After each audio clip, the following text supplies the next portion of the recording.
Yeah. Been that dude, so they all better take heed. Got the haters going ghost like they Patrick Swayze. I've been talking real shit, y'all been talking crazy. I've been on some new shit, y'all been acting lazy. I've been it, so my words are gon' make it float. I'm like dry ice mixed with alcohol in a bowl. Or below zero winter, go and grab a coat. What else can I say? The kid is just too cold. Never told a fib, was born just too bold. Never had to fold, but did break the mold. And as the story's told, if you didn't know, I'm running up the scope. This is DMO. Can you hear me? There's some of them minds, man, they better fear me. They need glasses, they can't see it clearly. I don't chase the money, it just like to come near me. Yearly, truly, my life is a movie. Took her on a date once, now she tryna groove me. I'm really that guy, they gon' have to sue me. Then had the juice, time to mix it like a smoothie. Groovy, they asked me how I get up, I told them had to start down. Found me some real ones, now I got a crew now. Met a loyal girl, 4 years later, that's my boo wow. And now I'm out here giving new sounds like boom pow.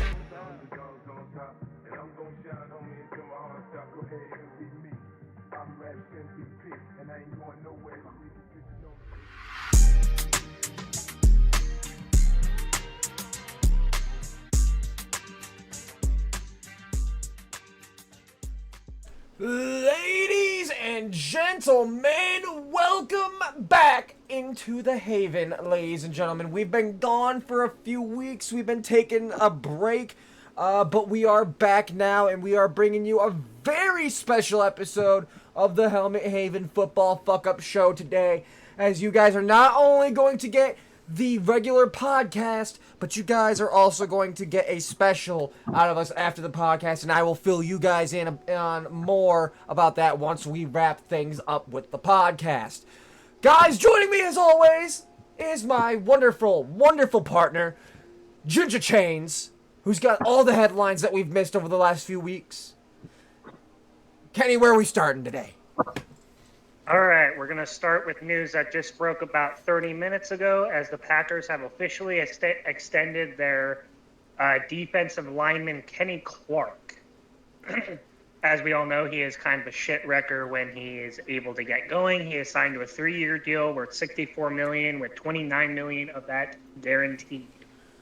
Overpaying much, Green Bay, for a player that can't really seem to stay healthy? I believe he hasn't missed that many games. I am going to double check that because I think it did make it sound like he missed games. Yeah, that's what it sounds like. Because that's what they make it sound like. I mean, I can't confirm anything, but like, I don't. I'm obviously going to go ahead and get confirmation on that really quick here. Yeah, no, of course.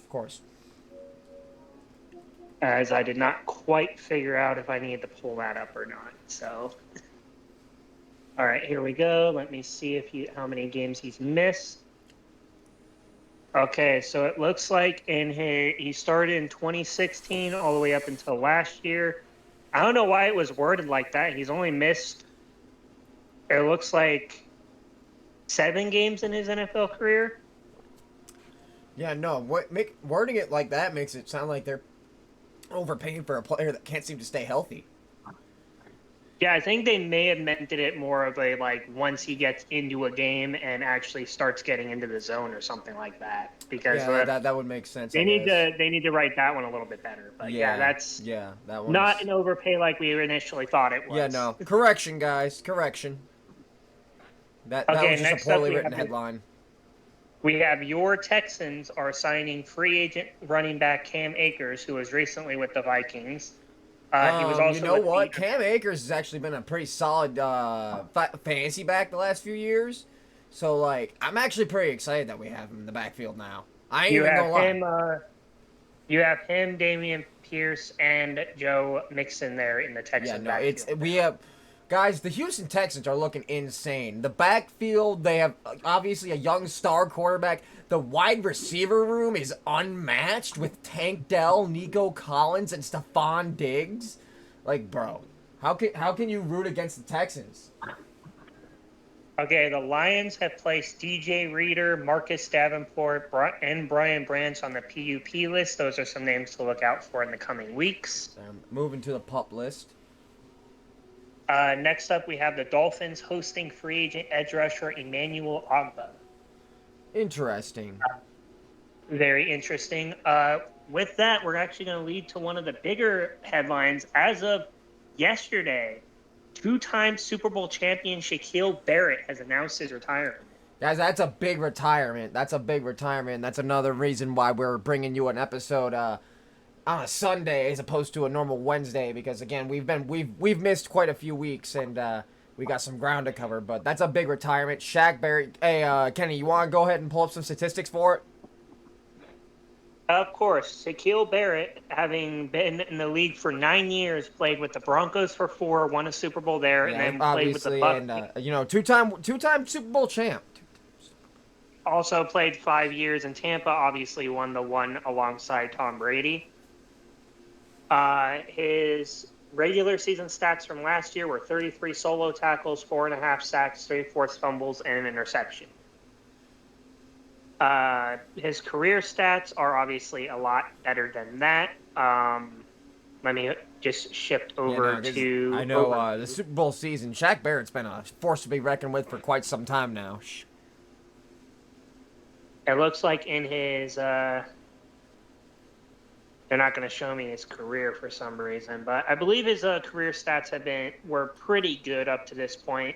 He was definitely a shit wrecker when he needed to be, and obviously we hope for the best for him in whatever he decides to do. We wish him the best in retirement. Shaq Barrett's been wrecking offenses for a long time now, and good luck in retirement to Mr. Shaq Barrett.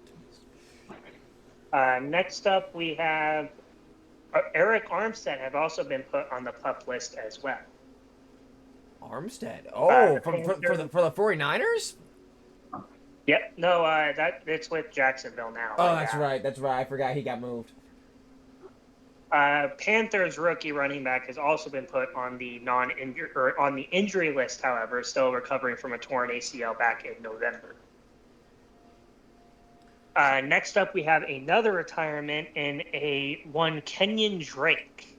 Kenyon Drake's been running around for quite some time. You know, he hasn't been what he was in quite some time now, but when he was in his prime, he was solid. He's been in the league since 2016. He played with Miami, Arizona, Las Vegas, Baltimore, and most recently with Green Bay. Yeah, been around the block quite a few times. His best season came in Arizona when he rushed for 955 yards and 10 touchdowns. Obviously, same thing with Shaquille Barrett. We hope whatever he decides to do, he flourishes in as well. Yes, good luck in retirement, Mr. Kenyon Drake. The Commanders have placed the DT Jahir Newton on the non-football injury list. Non-football injury list? Here's another big one. Ryan Ramczyk has been put on the PUP list, but because he's considered a certain style of veteran, that means he will not suit up for the 2023 or 2024 season. So he will be signed, but he is not officially retired. Yeah, he's not retired, but he's on the PUP list, and because of the type of veteran he is, he will not be suiting up for the 2024 That could season. be big for the New Orleans Saints, guys. Ramczyk, a big part of that offensive line, and that could cause trouble down in New Orleans. Especially with a potential rookie taking the reins at one point during the season, that's a big loss for them there. Yeah, big loss for that offensive line in New Orleans. Jets wide receiver Mike Williams has been put on the PUP list, which obviously he was a former Charger, and he is still currently, I believe, rehabilitating an ACL or MCL injury. I forgot which one. Yeah, I still can't believe he went to the Jets. Apparently he doesn't know about the MetLife curse. Yeah, he seems to have completely forgotten about that. Another man, one that you might have known for quite some time now, Randall Cobb has quietly retired from football and is now going to be in the broadcast booth during the ESPN SEC network specifically. Oh yeah, I've been getting I was getting my ass handed to me by Randall Cobb for quite some time. For those of you that don't know, Cobb was in the NFL from 2011 to 2023. His best season was a 1,287 yard and 12 touchdowns in 2014. I believe he came in after the Super Bowl, I think, that Green Bay won, so he does not have a Super Bowl ring, if I remember correctly. Yeah. Randall Cobb's been shit wrecking Chicago for a long time, and you know what? I'm actually kind of excited to hear him in the broadcast booth. I think that might be kind of fun. Some other big news is coming about 4-ish days ago. The Broncos have signed guard Quinn Miniers to a 4-year deal with $80 million with 45 guaranteed. Obviously a big get for them to try to keep Bo Nix from getting slaughtered by some of these defenses they're going to have to play. Yeah, you said that was Denver? Yep, that was Denver. Yeah, no, obviously they need all the protection they can get when they play in the same division as Kansas City. Yep, and not to mention the other defenses in that Yeah, no, it's they are in a very, very tough conference. Obviously, a man who narrowly a man that narrowly missed being our fuck up of the week, Caleb Williams, did sign his contract earlier this week. Guys, real quick, guys, I want to touch on the Caleb Williams contract issue. Guys, Caleb Williams is by far the biggest snot-nosed brat in the NFL. Bears fans are trying so hard to get people to like him, and they are failing. I'm sorry, guys, there's just something about Caleb that makes him super unlikable to everyone. He just isn't likable. Like, Chicago, if you got your faith in him, I understand why. But, like, I just hope your faith isn't misguided, because obviously in Chicago, we do not have a good track records of, good quarterbacks when we have faith in them. We thought Mitch Trubisky was going to be the guy. We thought that Justin Fields was going to be the guy before he actively got sabotaged. Guys, I don't know. I just kind of got a sinking feeling about this whole Caleb Williams thing, and not to mention all the demands he wanted from the team. Again, guys, Caleb's agent is not represented by the NFLPA, so all the negotiations between the Bears and Caleb were done exclusively between the Bears and Caleb Williams. He inked a 4-year deal worth $39.49 million with 25.5 guaranteed. For those of you that were wondering, some of the outrageous things he wanted was to never get franchise tagged by the Bears, and to be paid via an LLC so he didn't have to pay taxes. Yeah, no, he's already looking for ways to scam the league. I'm sorry, Bears fans, you can try all you want. Caleb Williams is not likable. Now, for the other first-round pick, who is not someone I hate, or you hate for that matter, Roma Dunze also signed his contract 4-year deal worth $22.7 million with a 5th-year option and 13.3 signing bonus. I do expect him to be at least solid in Chicago. He's played alongside DJ Moore and Keenan Allen, two phenomenal veterans. So it'll be definitely interesting to see how Odunze progresses and evolves. Next up, we have the fact that wide receiver T. Higgins never did get a long-term deal, so he'll be playing his last year on contract with the Bengals and becoming a free agent in the next period of time.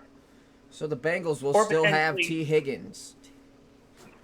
They'll still have T. Higgins for one more season, and then he'll hit free agency, and who knows? Maybe they trade him at some point before the trade deadline. Who knows? Who knows? We will have to see what happens there.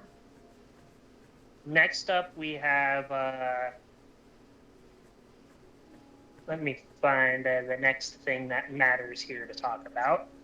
Okay, here's something. The Lions have announced that Calvin Johnson will be inducted in the Pride of the Lions during halftime of their the September 30th Monday Night Football game.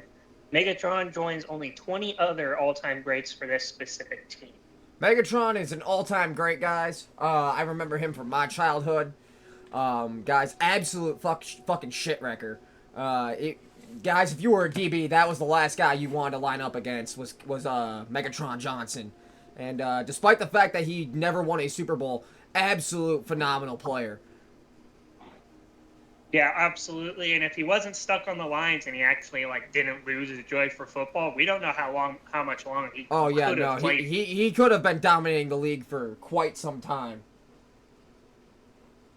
Next up, we have another idiot here. Vikings wide receiver Jordan Addison has been arrested for Friday for suspicion of DUI. This was obviously the previous week. Suspicion of DUI, guys. We don't want to go pointing fingers yet, but that definitely does not look good on his part. You know, these players are supposed to be role models, and not looking good for him. Yeah, definitely not great. He's gonna, if this is true, he's gonna end up just like some of the other guys we've seen the past couple seasons here. Yeah, no, we cannot be having players act out like that. And guys, this almost comes back to what we'll be discussing during the fuck up of the week segment when we get to that point. Okay, so little bit of a heartbreaker here, as the Ravens official Twitter announced that Jacoby Jones has passed away. This was on July 14th. Yeah, that again, guys, a little bit more on a somber note. Rest in peace, Jacoby Jones. Yeah, Was there's an absolute integral tragedy, part of and you the hate to see it. You hate to see it. was an integral part in the Ravens' last Super Bowl run. Had that really big catch to force overtime with the Broncos. Obviously, prayers with him and his family as they go through this very difficult time. Again, guys, keep in mind this was literally about a little over a week ago, probably. So the family is definitely still suffering from it. So keep them in your prayers moving forward for at Thoughts and least a prayers little. to the family of the dead. Another big signing: Justin Simmons, former Bronco, has joined the Baltimore Ravens. Yo, big signing for Baltimore. Justin Simmons is not a bad player. Definitely a One of the guy I few want playing on bright my fucking football team. one of the few bright spots that were on that Broncos defense for the last couple of years. Indeed he was. Speaking of free agent safeties being signed, the Titans have signed Jamal Adams as well. Oh. Big name a few years ago. He's fallen off a little bit, but let's see if a new system, a fresh start, helps him Yeah, refine himself. sometimes guys, all those players need is just a change of scenery, and who knows, that may be all he needs to hit that next level again. Brandon Ayuk has officially requested a trade, as a long-term deal has not been come to with him and the 49ers. Guys, obviously he's been having some trouble with the 49ers for some time now. Discussions of him moving elsewhere have been running rampant around the league for quite some time. So I guess it's finally time that he sees how the free agency pool plays. Another interesting or another sad development here, not NFL but is still football related, is Ole Miss football says goodbye to Monty Kiffin, who was 84 when he passed away July 11th. Rest in peace, Monty Kidman. Next up, we got, let's see here. Already covered Jamal Adams. It's just a repost of that.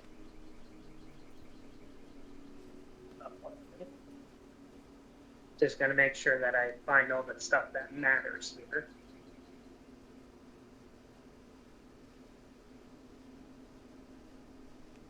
All right, another re-signing this time, as the Texans re-signed veteran pass rusher Jerry Hughes, who put together a pretty solid season for them last year and is entering its age 35 season. A good signing for Houston. Again, this is a team trying to compete for, quite frankly, trying to compete for a Super Bowl. Guys, if you guys have been paying attention to the pieces that Houston's been adding, they are looking for a Super Bowl run, and they're doing a damn good job of it. Yeah, they are building something quite amazing there. They are building a force to be reckoned with down there in Houston. Here's sober news that me and you touched on, individually. Vikings rookie cornerback Kari Jackson, 24, was killed along with 3 others in a car crash. This was on July 6th. Yeah, rest in peace, Kareem Jackson.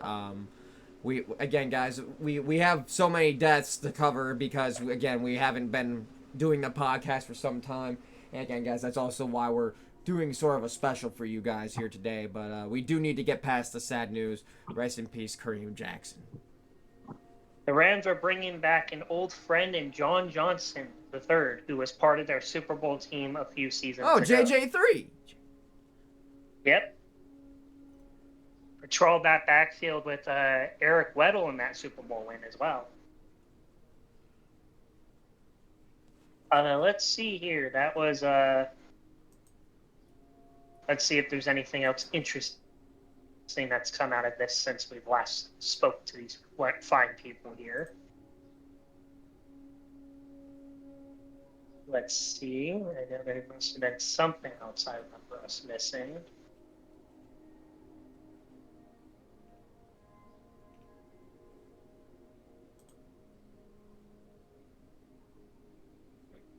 All right, here is the next signing, I believe, is what we're going to be talking about here.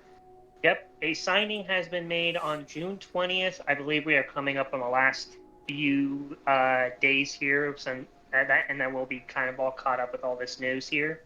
The Patriots and their starting running back, Ramondre Stevenson, have agreed to a 4-year deal worth $36 million and $17 million guaranteed. Well, they definitely need him to stick around. That's one of those pieces that makes that offense work. And with a young quarterback in Drake May, they're definitely going to want to keep that vital piece around. The Cowboys have finally made a signing, dude. Holy shit. Holy shit, guys. Holy shit. Ring the bells. Alert the media. The Cowboys fucking signed somebody. Holy shit. Holy shit, guys. The Cowboys signed somebody. Holy shit. Former Raiders first-rounder DB Garyon Conley has been the one signed by Dallas. So another person who probably is not going to be that good. Yeah, I'm sorry. I had to push the holy shit button because Dallas fucking signed somebody.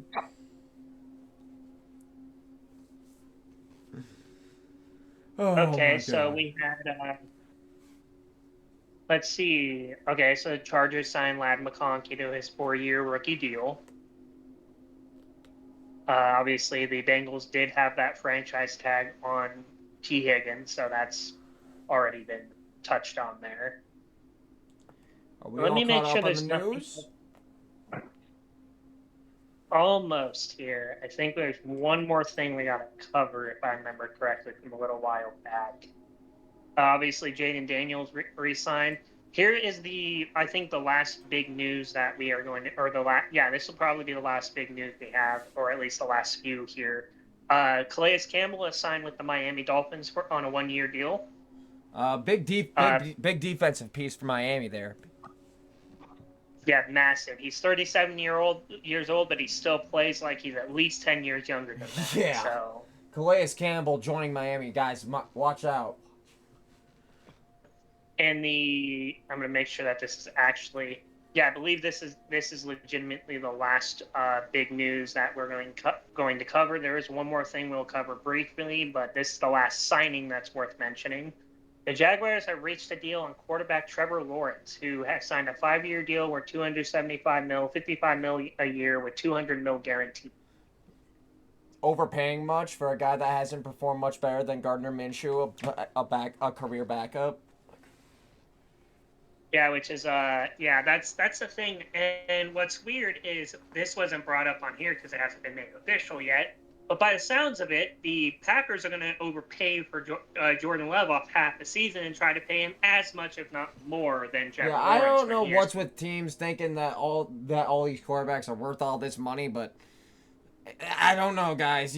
Unless you have the next Patrick Mahomes, I think these teams need to stop paying these quarterbacks so much goddamn money. See, you can understand last offseason when it was like Jalen Hurts, Lamar Jackson, Justin Herbert. We've seen what they're capable of doing. And we know Herbert's been held back by bad coaching. Yeah, but we're seeing a lot of quarterbacks this season get overpaid. Another thing here, Bengals signed center Ted Karras to a 1-year extension. Well, they're going to need all the protection they're going to need all the protection they can get for Joe Shiesty. Again, the last thing we'll talk about is the tampering. Obviously, we all heard about the Eagles and Falcons potentially losing some stuff because tampering was thought to be suspicious there with specifically Was that Saquon ever Barkley. confirmed? And I'm getting to that right now. The Eagles are not penalized for tampering. They were found to be completely innocent as they legally and went through the proper channels of signing Saquon Barkley, so they would lose nothing. However, the Falcons lost a 2025 fifth-round pick for violating the anti-tampering policy with Kirk Cousins, Darnell Mooney, and Charlie Weimer. I don't even know who that is. Atlanta itself was fined $250K, and the GM was fined $50K. For those of you that think that's not that much, you got to punch them in the wallet. And even though that's not a ton of money, it sends a message to people who might tamper down the road that this is just a warning shot, almost. I think. Yeah, the warning shot. Well, guys, with all the news out of the way, obviously we took a good 25 minutes to touch on the news. It's been a while, guys. It's been a while, but guys, we do have a little bit more news to touch on, but not around the NFL. Guys, welcome to the 30-second timeout. What the hell's going on out here? Okay, so we believe we did not cover the UFL champions on the We last did podcast. not. I don't believe so. So let me just bring that up real quick.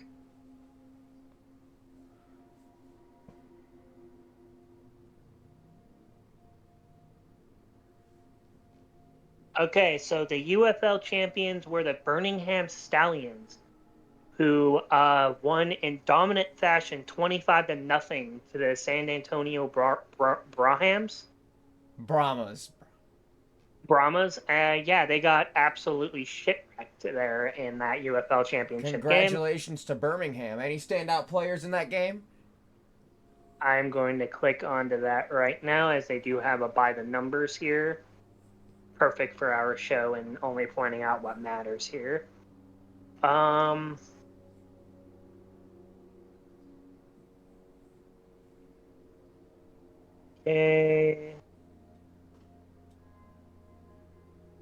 I think I might have to type in stats here.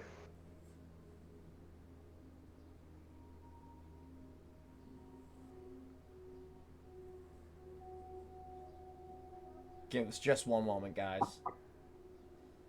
Technology is acting slow today. So the biggest thing to talk about was 210. That was the number of yards rushed on the Brahms all of that game.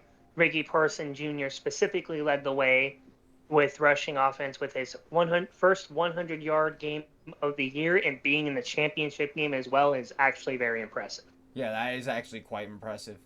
Being in the big championship, And then, you're finally gonna butt off a 100-yard game. 150, which QB Adrian Martinez final stat line didn't hit the heights of some of his other games this season. The newly minted league MVP, by the way, was Adrian Martinez. Off his great season, 150 total yards with 3 touchdowns. He rushed in for 2 and passed for 1. Fantastic game out of that young man. And let me make sure there's nothing else here. Here's an interesting one here. 3, the number of consecutive spring professional football championship titles the Stallions have won in as many years. Head coach Skip Holtz and the Stallions have cemented their late dynasty status after the 25-0 win over the Brahms on Sunday's championship matchup. Birmingham is the first American pro football team to three-peat since the NFL's Green Bay Packers won the 1965 NFL championship game and followed up with 2 Super Bowls in 1966 and 1967. Interesting. Very interesting. And 0. In the biggest game of the year, Birmingham's defense pitched the first shutout of the entire UFL season. The first shutout of the season? Yes, the first shutout of the season. So not only did their rusher have the biggest game of his career or of his season, the defense had their best showing of the season, shutting out their opposition in the championship game. And in the NFL, there has never been a shutout in the Super Bowl era. You have to go back to the 1964 regular season to find the last championship game shutout. That year, the Jim Brown-led Cleveland Browns beat Johnny Unitas's Baltimore Colts 27-0. It was very similar score. Well, there you have it, guys. Oh. The UFL is over for the season, which means this is probably the last 30-second timeout that we're going to have before we officially start the NFL season. Yes, which, by the way, for those of you that do not know, the preseason kicks off on the 1st when the Texans and the Bears play in the Hall of Fame game. Guys, we're looking forward to that. We are looking forward to that, guys. Football is right around the corner. With obviously with Call of Duty season out of the way, as a lot of you know on this channel, we're a big Call of Duty fan, and now that that's over, we are moving on to football. But guys, that does it for the 30-second timeout, guys. Next, we want to touch on a player that we've touched on quite a few times before, because we're big fans of him, and a lot of other people seem to have given up on this player. Guys, welcome to the Player Spotlight. Together for managed democracy. The Player Spotlight for today is going to be none other than the man we have advocated for since the start of this podcast, and Justin Fields. Specifically, the full name of which is Justin Schuyler Fields.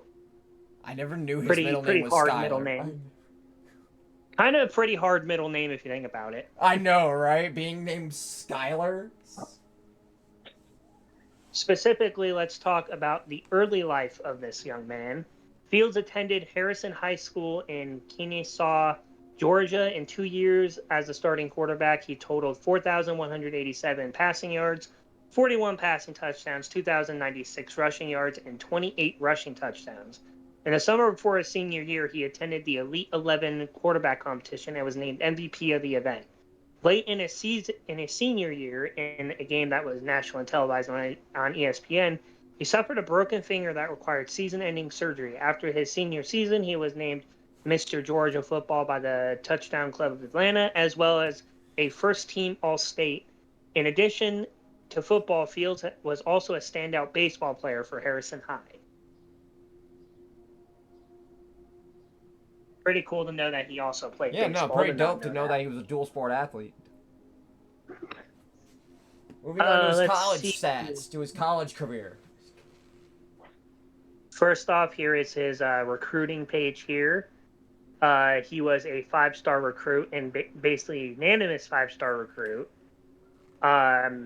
His measurements were 6'3", 221. That's very close to what my actual measurements are, by the way, for those of you that might not know that.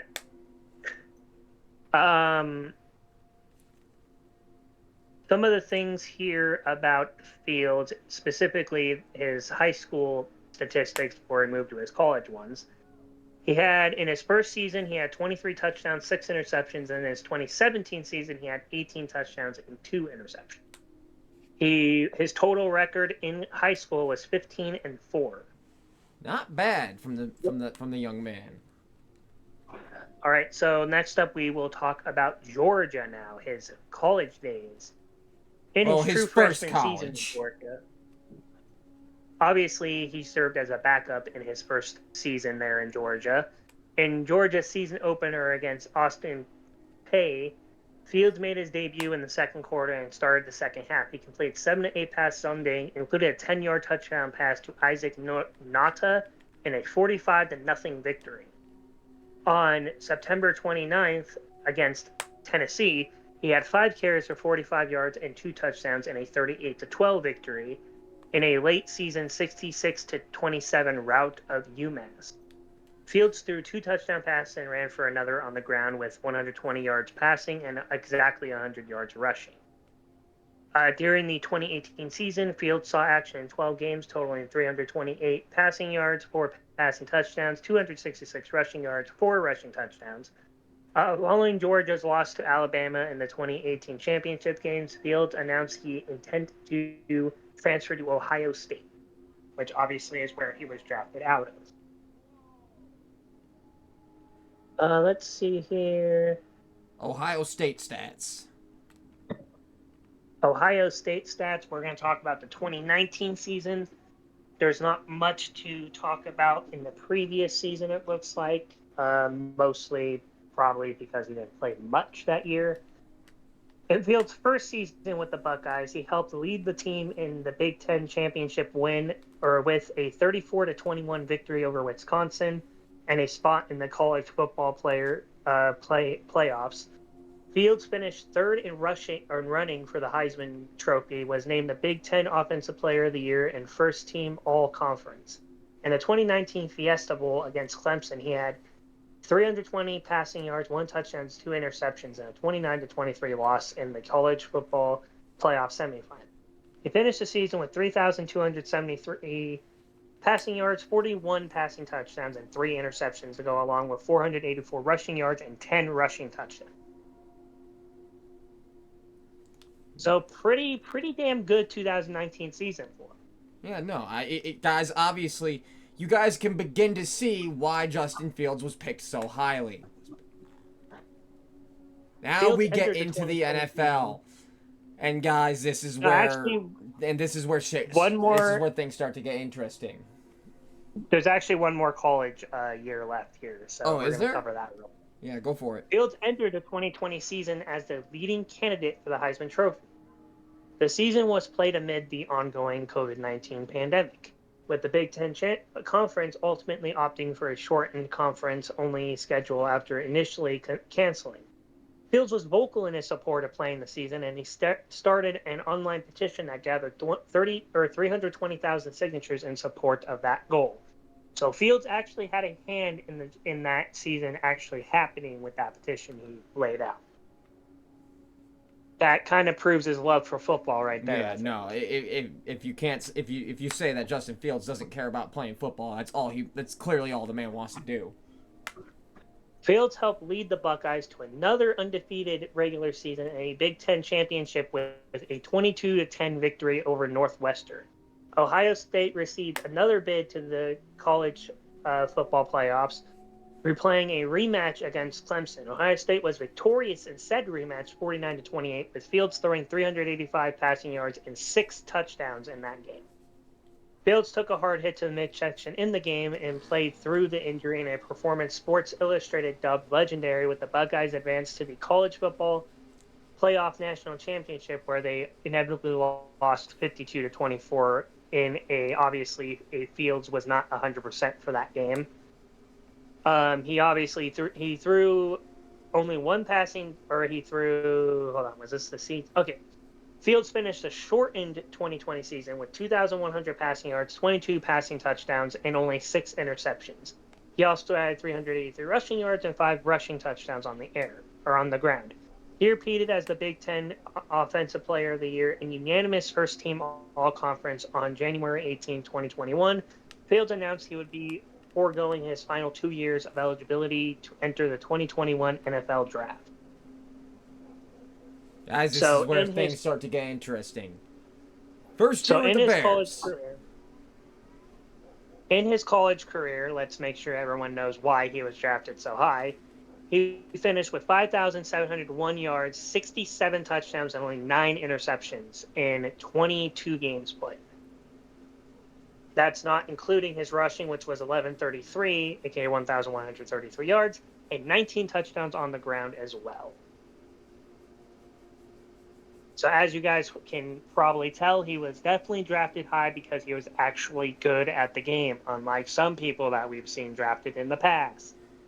Guys, obviously Justin went on to become a first-round pick for the Chicago Bears. First-round pick. He was drafted 11th overall specifically, which the Chicago actually traded up with the New York Giants in exchange for a 20th pick, their 5th-round pick, and their 1st and 4th pick in 2022. A top quarterback prospect in the draft, Fields was one of the 5 taken in the first round. He signed his 4-year contract, obviously, on June 10th. Here we go. Now we get to the more depressing portion of this spotlight here. A dim spotlight, if you will. Well, you have to remember, Fields started pretty bright.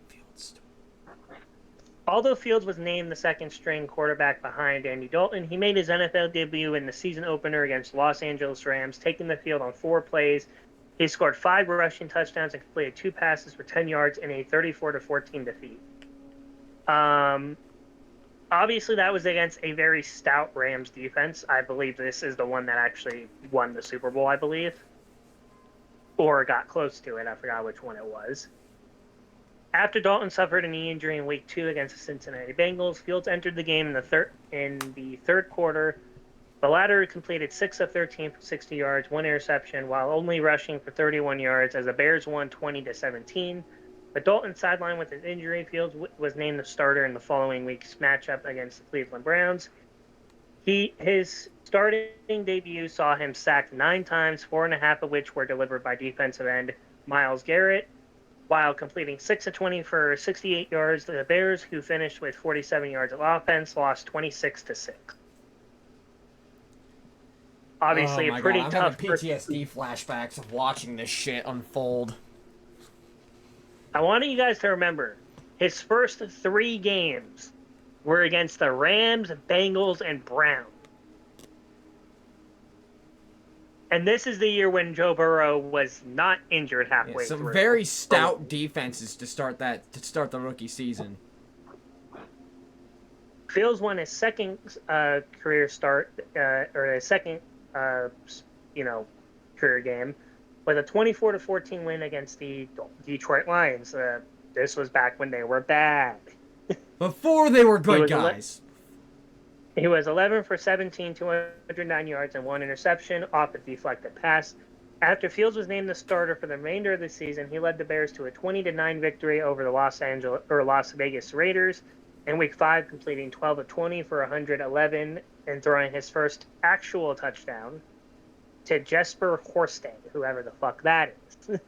Some no-name receiver.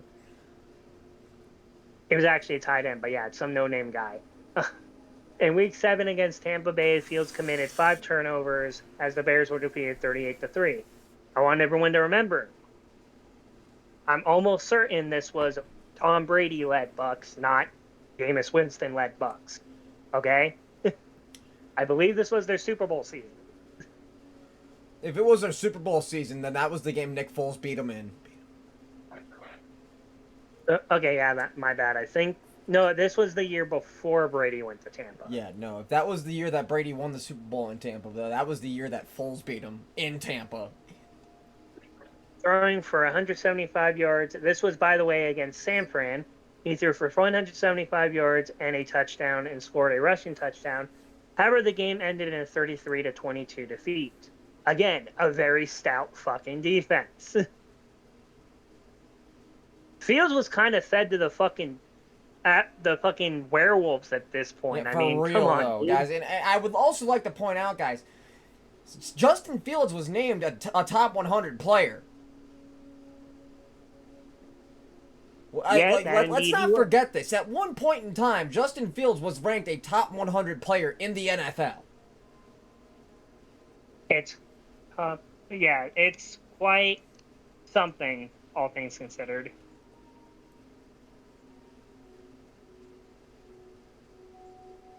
Is that all we got for the spotlight, or are we still going? We're still going. Yeah. The following week, again, it doesn't get much better as he has to go against T.J. Watt and the Pittsburgh Steelers, by the way. God damn. Fields threw for a career-high 291 yards, but despite rallying to give the Bears a 27-26 lead, the Steelers pulled away and won 29-27. I mean, Fields put up 27 against the Steelers in his rookie season. That's actually impressive. Yeah. And Week 11 against, Baltimore right after that. Jesus Christ, dude. I'm starting to remember this season. God damn, we had a hard schedule. Fields exited the game in the third quarter with a rib injury. He was replaced by Dalton in a 16-13 loss. Gee, I wonder how he would have hurt his ribs against the fucking Ravens. I know. Crazy. After the game, it was announced Field had multiple cracked ribs, not one, multiple, which forced him to miss the Bears' next 2 matchups. He returned in a Week 14 loss to Green Bay, but an ankle injury in the following week defeat to Minnesota sidelined him for another 2 games. Fields tested positive for COVID-19 ahead of the season finale. making the Week 15 game the last of his rookie year. He finished the season 5th in quarterback rushing yards at 420, and most among rookies, but also had the 3rd most quarterback fumbles at 12 and 2nd most lost fumbles with 5. So, guys, obviously, pretty rough start here for Justin Fields here, being drafted by the Chicago Bears. Yeah, it was that was a rough first year. I don't think there's many that would. Yeah, I don't say think there's a schedule that gets much harder than that. And that's saying something for sure, because yeah, it was quite something. 2022 season we go, where this is actually I believe one of the highlights of Fields' career, where he won the season opener against San Francisco, 19-10. This was the big Obviously, year we saw Justin Fields really blossom, guys. This was after this season he was named a top 100 player. For those of you that don't remember, this is where the iconic sliding on the wet turf of the field to the end zone. Dude, I remember that, dude. The slip and slide celebration. It was it was definitely it was a rainy day in Chicago, and it was a mud bowl. And obviously, against the top defense, Fields actually produced really well in that game, despite what the score may say.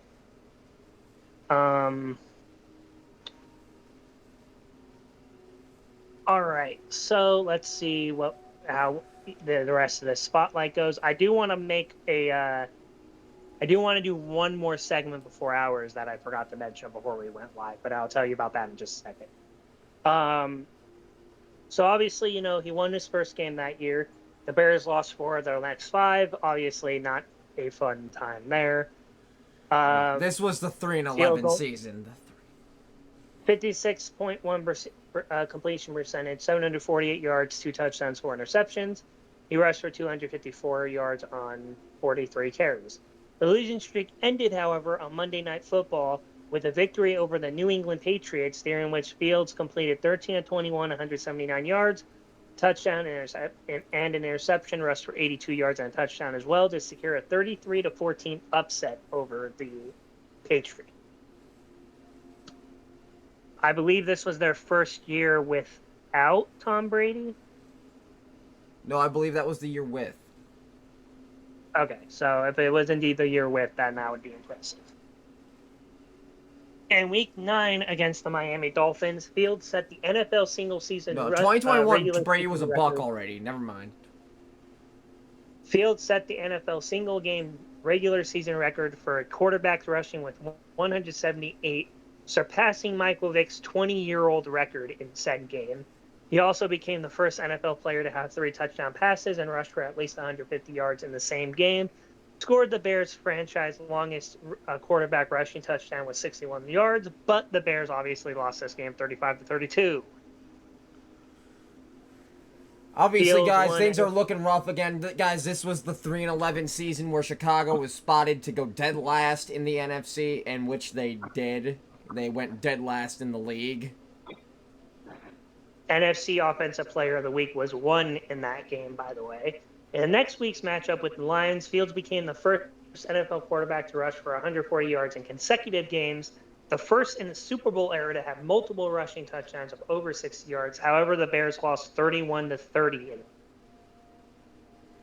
Again, guys, you can see that Justin Fields is leading the Bears to very close games.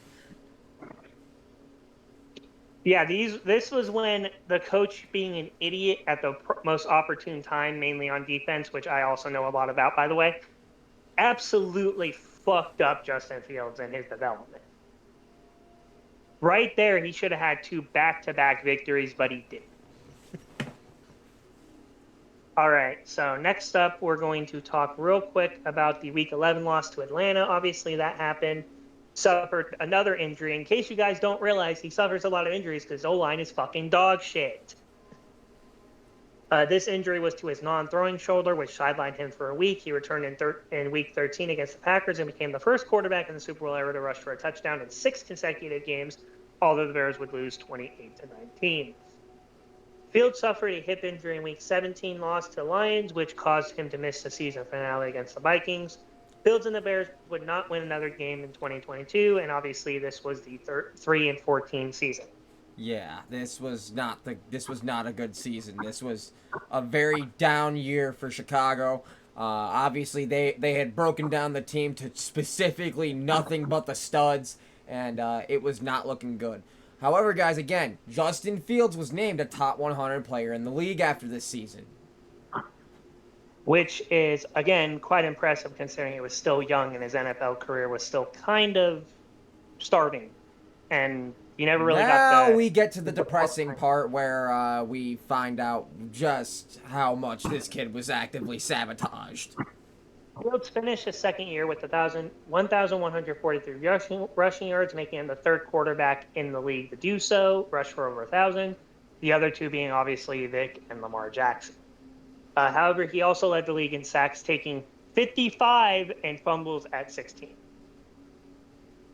Yeah, when you're getting sacked that many fucking times, injuries will tend to happen.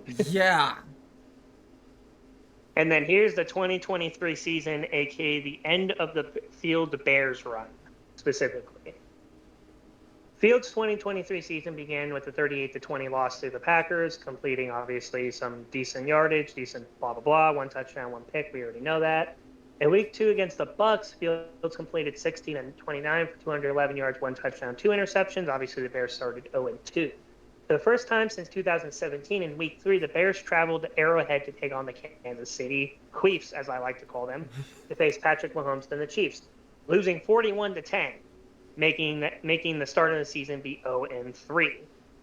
And by the way, for those of you that don't know, Fields suffered a head injury but did not miss a play of that game. Yeah, guys, this was back at the beginning of the season. Not a hot start for the Bears by any means.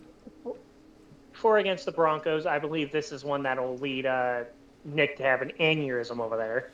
Fields started a perfect 16 of 16, which was the Bears franchise record.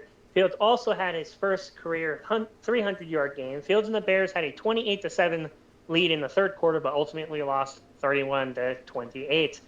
In the fourth quarter, a fumble by Fields was covered for a touchdown by Jonathan Cooper. In total, Fields completed 28 of 35, 335 yards, and threw for 4 touchdown passes and 1 interception. The following week against the Washington Commanders, obviously, this was Fields and DJ Moore absolutely destroying the Commanders' defense 40-20. Yeah, DJ Moore scoring 3 touchdowns on the day. And Fields throwing for 4 total touchdowns in that game. I remember that game well. I believe you won a fantasy matchup because of that game. No, I ended up losing that week because my brother had fucking what's his face from the Bengals.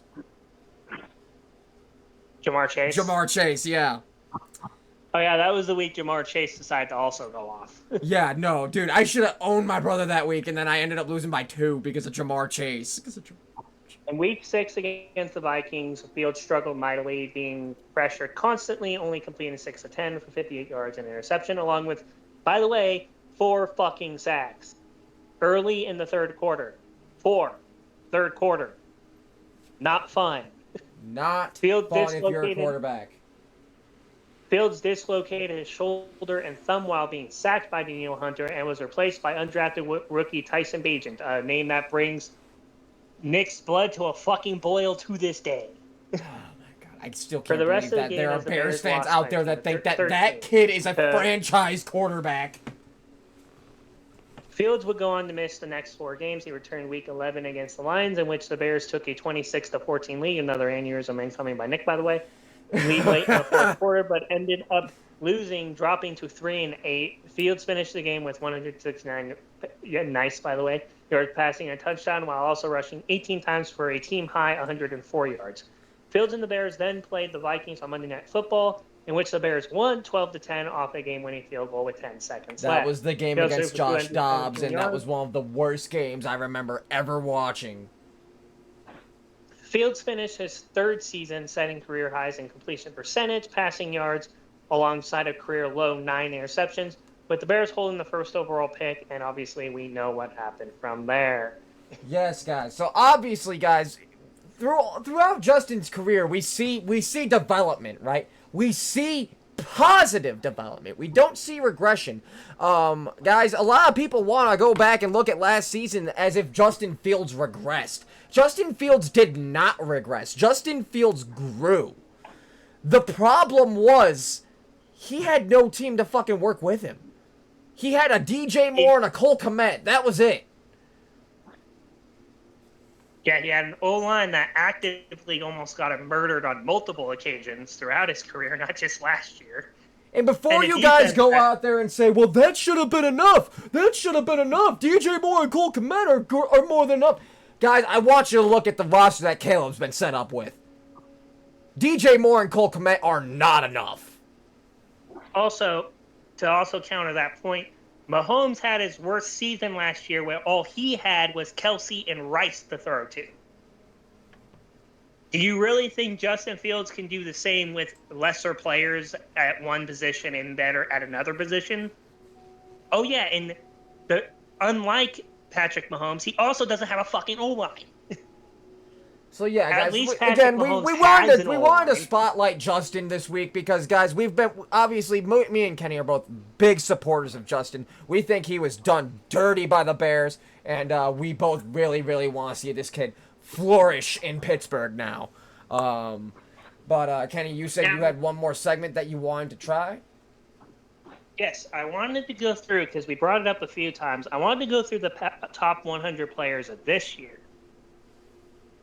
I feel like that would be something that we save for, like, a main portion.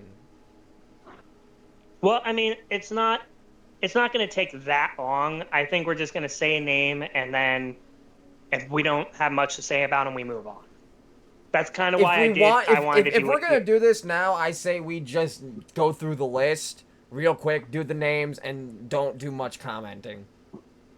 All right, and then maybe we bring it back up for, the preseason or something like that as a main segment, so we can dissect. I would almost say let's save that for the preseason as a so we can see where these players end up, before the season real quick, starts. Hold on, before we decide what's going to happen, I'm just going to scroll up the list, and if it looks interesting, we'll just save it for a main segment, honestly. Yeah, I would save that. Okay, yeah, there's already a lot of good names just in the first 12 or 15 that I've seen. So yeah, we're gonna save that for a main segment. But guys, with player spotlight out of the way, that brings us to the personal segments, guys. Kenny has been saving his energy and frustration for y'all for quite some time now, guys. Welcome to Charged Up. Okay, so let's start with the main topic of the Chargers. The wide receiving room. People act like Justin Herbert has had his two elite receivers basically the entire time he's been playing. That's false. He's actually lost them for good chunks of the last, basically his entire career. He's lost them for good chunks of the year. Last year, he had Keenan Allen for most of it, but he didn't have Mike Williams for most of it, and then vice versa the previous year. People act like Justin Herbert is not a great quarterback just because he had those two on a depth chart with him. The sad fact is there are a lot of games I can remember where he had to throw to Jalen Guyton. A lot of last year and the previous year, he had to throw to guys who were really good in the preseason that he basically had to throw to because his guys were gone. He had an O-line up until Corey Linsley got hurt, and then the O-line kind of fell apart there. And he really just never had a coach that actually knew how to coach a full game. For those of you that don't know, his only two coaches are Anthony Lynn and Brandon Staley. And maybe Tame can let me know if he thinks differently. I'm pretty sure no quarterback can succeed with those two more. No, I'm sorry, no quarterback's gonna succeed under Brandon Staley. Justin Herbert putting up the stat lines he's putting up with a shit coach like that is already amazing to begin with.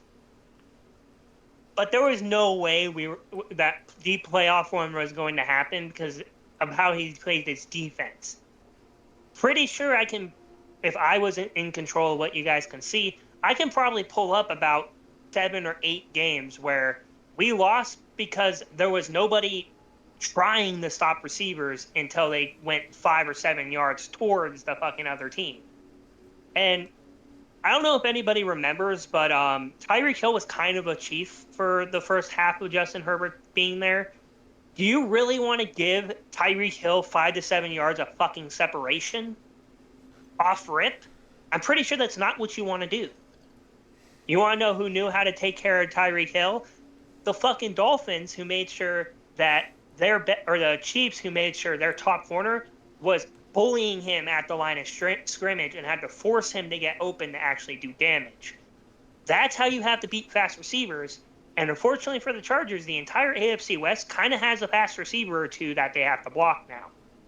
Luckily, we have a guy named, a Harbaugh brother who knows what the fuck a defense is and how to call it properly, instead of a bumbling idiot who was only good because he had, oh, that's right, Sean McVay, who's actually a good head coach, to help him look better than he actually was. Instead of a fucking idiot who needs to be launched into the fucking sun.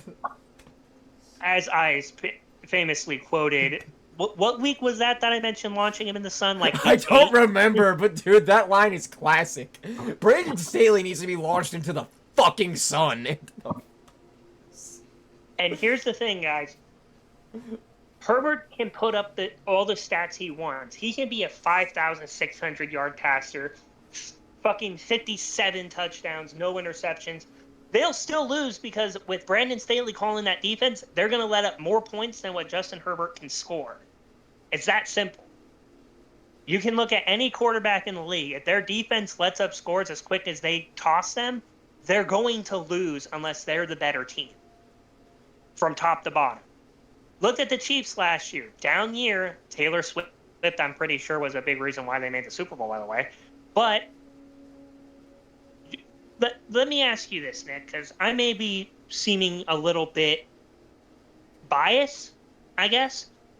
Do you think that Justin Herbert and Patrick Mahomes switching coaches last year, do you think Justin Herbert would have made the Super Bowl? If Herbert were on the Chiefs? Fuck yeah. Yeah. Herbert was on the Chiefs and Mahomes was on the Chargers. Who would have made it to the Super Bowl? Herbert. That's easy. See, and it's a difference in coaching staff. You got Andy Reid on one side, a very respected coach, a multiple-time Super Bowl champion. And on the other side, you have a bumbling idiot who needs to be launched into the sun, according to you, in Brandon Staley. See, that's the biggest difference between this year and last year that people are just, for whatever reason, dismissing. Harbaugh is a way better coach than Anthony Lynn and Brandon Staley put together. Arguably, he's probably going to be the best coach the Chargers have had since before I was fucking born. Because Harbaugh knows how a defense should be played, knows how to call an offense to where it will actually work. And even though he's a run-first player, it's already been reported that they're going to try to be more balanced because they actually have a quarterback with the tools. With that being said, you and I talked at length about this 2 months ago. I think the Chargers can make the playoffs at the 7th seed. I'm not delusional. I'm not going to think they're going to be a fucking beat the Chiefs for the fucking division. I don't think that. I do think that this is exactly what we needed, is for people to think we're not going to do good, because normally when people think we do good, we do bad. So we'll see if the opposite happens here. But to me, we didn't take any steps back, really, other than wide receiver. I think the running backs we have are better than Eckler was last year. He definitely lost a step, and he definitely didn't look like he cared until after it was too late. Our defense definitely got better. Scheme and everything, I honestly think. The big issue with the Chargers and why people think they're not going to do anything is because they're constantly going to compare Justin Herbert to Patrick Mahomes. Let's face it, that's what's going to happen. It's a sad reality because they just unfortunately play in the same division. But if you just look at Justin Herbert as Justin Herbert is, he is not that bad of a quarterback. He is in the top echelon of the league. There aren't many people better than him. there are people you can argue are better than him, but there are definitely not a lot of people that are better than him.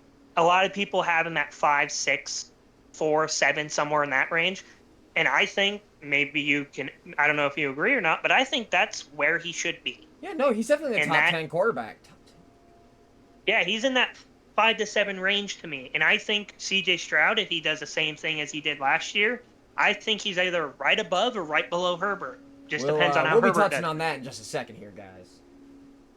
But overall, what people need to realize is that it's a team sport. And if your main arguments are Super Bowls and playoff wins, which is like a team thing and not an individual thing, then you're a dumbass, because that's not the way quarterbacks should be judged. Quarterbacks should be judged on stats that they themselves can control. Again, you can put Justin Herbert on any of the top 5 teams, and he might have a ring right now. Just like you can put Patrick Mahomes on the Panthers, and he won't be winning nothing. It's about coaching, and it's about them as an individual. If the coaches do their job, the defense does theirs, a quarterback looks a lot better than, if nobody does their job other than him. To finish off this segment, I do believe the Chargers are going to probably make the playoffs this year. I think this wide receiver core is going to shock people. And I think if Justin Herbert puts up similar numbers as he has been, I think that whole Keenan Allen and Mike Williams being the only reason he's good thing kind of gets tossed out the window. Is that all you got for your segment? Yeah, I'm good. All right, guys. There you guys have it. Just some thoughts from Kenny on what's been going around the LA Chargers. We like to do these personal segments as sort of a treat for us to air out any frustrations or concerns that we may have. But guys, without further ado, let's get to my segment, guys. Welcome to the Houston Huddle. Houston, we have a problem. Ladies and gentlemen, I have a very hot take for you today. And it's that the Houston Texans are going to be your 2024 AFC champions. Argue with a wall. Listen to me, people, right? The weapons that the Houston Texans have added this offseason, just added Danielle Hunter for the defense. We went and got fucking Cam Akers for the backfield along with Joe Mixon. We got Stephon Diggs to add with Tank Dell and Nico Collins. Guys, the Houston Texans are looking scary, and they're the last team that I want to play against. Guys, I also want to throw this out there. I know Houston is scheduled to play in the Hall of Fame game. I know a lot of you are looking at that like Caleb's first loss of the season. Guys, realistically speaking, I don't think either Stroud or Williams are going to play in the Hall of Fame game. The Hall of Fame game is really just a game for like the third strings to suit up and play in. It's... I think Caleb Williams gets like maybe a drive or two, but I don't think Stroud. Yeah, no, I don't see these two playing in the game again, guys. But we will see Houston and the Bears square off in the regular season. I don't remember what week we will see that, but we will see Caleb Williams versus C.J. Stroud this season. Week 2. Week 2, shit, we'll be seeing that early in the season, guys. I'm telling you right now, Caleb Williams, we're coming for you. We're coming for you. C.J. Stroud is going to show Caleb Williams what a real quarterback plays. C.J. Stroud's going to take your ass to school, boy. C.J. Stroud's going to take your ass to school. And trust me, guys, Tame is going to absolutely love watching his former team get slaughtered by his new team. Guys, I am so happy to finally be able to root for a team that it actually, seems to be going in the right direction. As opposed to after being a Bears fan for 25 years and suffering nothing but pain and disappointment and more pain. Yeah, I want to bring up real quick while we're on your segment, since this has to do with one of your players. I don't know if I brought this up, but Stephon Diggs is actually only signed for this year. So... All in push? Question mark? All in push? All in push. The representatives of the Texans, for those of you that don't know, pitched this to Stephon Diggs once he was traded over, that they would convert all of his money to one side or the other. I forgot which side it was. and that he would basically sign on as a 1-year rental, and if he wants to stick around after that, he can re-sign. But this is basically his Stephon Diggs is going to go off because this is his prove-it year. This is going to get him a chance at more money if he plays well, and that is not good for anybody that has to play the Texans. Yeah, no, that's the last thing I want to do is line up against Stephon Diggs while he's on a prove-it deal. Hell, the last thing I want to do is line up against any of the fucking Houston wide receivers. Fucking Tank Dell, Nico Collins, Stephon Diggs, any of those three. And by the way, that's not including John Mechie. I think Brandon Cooks is still there. Yeah, Brandon Cooks is still around. Guys, the Houston Texans are gonna be your AFC champions for 2024. Fuck the Chiefs. It's Houston's time, baby. It's Houston's time. Alright, guys, that's all I really got to say on my segment. Just wanted to give that, sort of hot take, because that is what I genuinely believe. Guys, we have one more segment before we will close out the podcast, and I will be announcing the special portion of the show. Guys, welcome to what we've named the show after. Welcome to Fuck Up of the Week. It was at this moment that he knew. So you and I actually, up. we'll be honest with all you guys, we really did not have really anything laid out for this show. We kind of just came up with it on the fly. So our Fuck Up of the Week was not decided until literally minutes before we went live.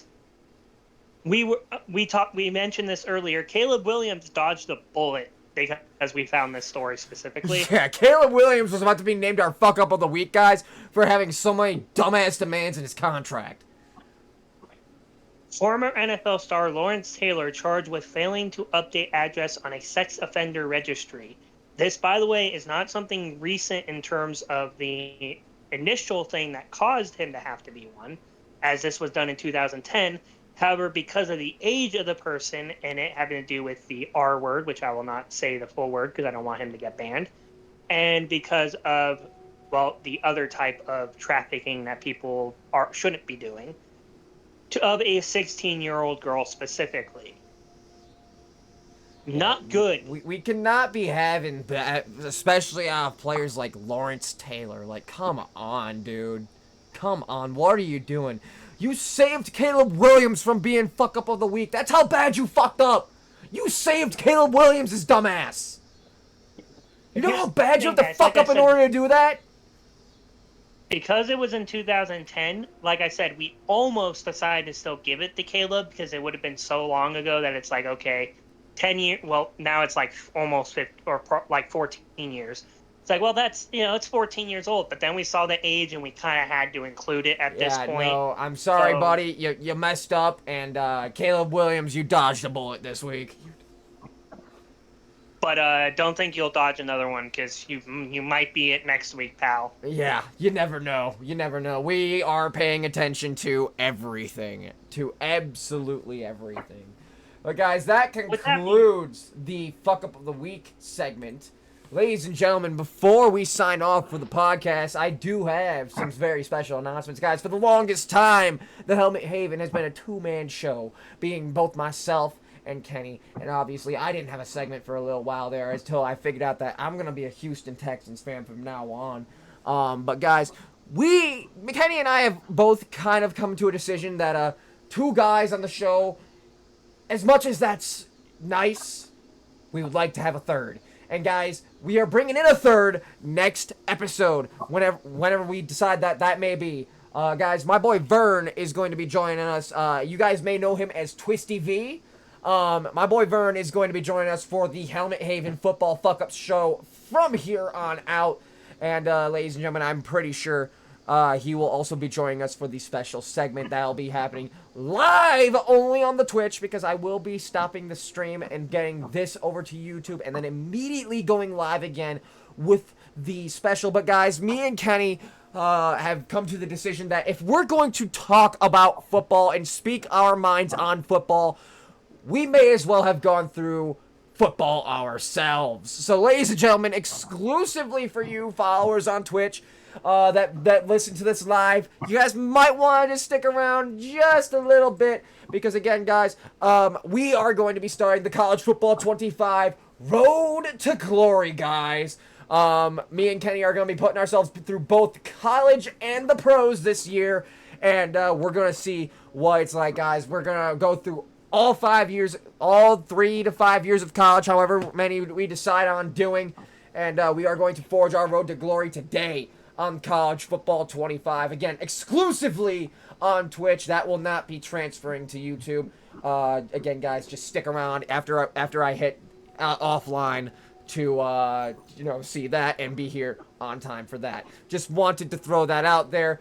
But guys, that is going to do it for this episode of the Helmet Haven Football Fuck Up Show. Kenny, do you have any closing thoughts to give the people before we head out? Obviously, as you said, we are adding that third member.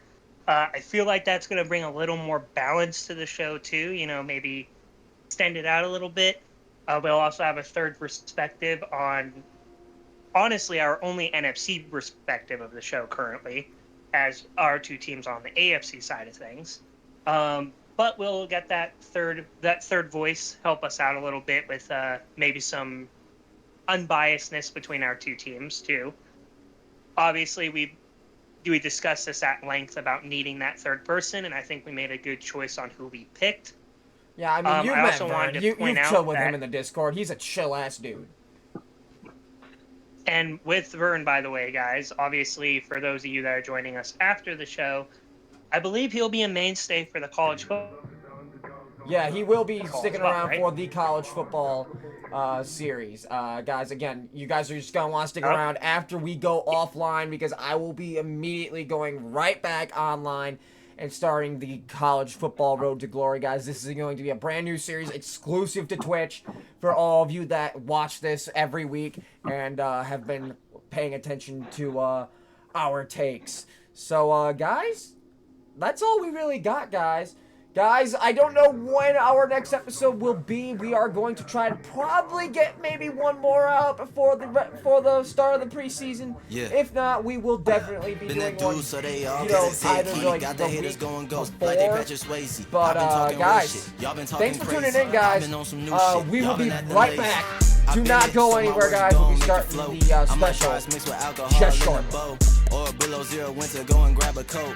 What else can I say? The kid is just too cold. Never told a fib, was born just too bold. Never had to fold, but did break the mold. And as the story's told, if you didn't know, I'm running up the scope. This is DMO. Can you hear me? There's some of them minds, man, they better fear me. They need glasses, they can't see it clearly. I don't chase the money, it just like to come near me. Yearly, truly, my life is a movie. Took her on a date once, now she tryna groove me. I'm really that guy, they gon' have to sue me. Then had the juice, time to mix it like a smoothie. Groovy, they asked me how I get up, I told them had to start down. Found me some real ones, now I got a crew now. Met a loyal girl, 4 years later, that's my boo wow. And now I'm out here giving new sounds like boom pow.